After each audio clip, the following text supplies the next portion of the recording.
Ертеде бір ауылда бір кішкентай қыз өмір сүріпті. Оны бәрі қызыл телпек деп атапты. Бір күні оның анасы оның әжесінің қатты ауырып қалғанын айтады да, тәтті тоқаштарды пісіріп, қызыл телпекке оның әжесіне алып баруын өтінеді. Қызым, мына себетті әжеңе алып бар. Тек орман жолымен жүруші болма, жарай ма? Қызыл телпек заттарды алып, анасының айтқанын ұмытып кетіп, орман жолымен жүреді. Бұл уақытта қызыл телпекті қасқыр көріп қояды. Қасқыр қызыл телпектің қайда бара жатқанын білгісі келіп, «Қайда бара жатсың, қызым?» деп сұрайды. Қызыл телпек әжеме тәттілер апара жатырмын дейді.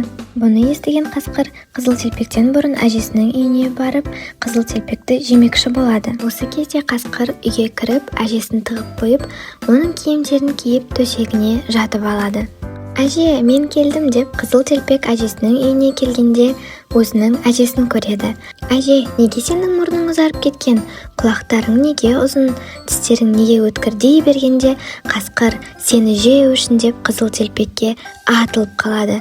Дәл осы тұста үйдің жанынан өтіп бара жатқан аңшы қасқырды қуып шығып, әжесі мен қызыл телпекті құтқарып қалады.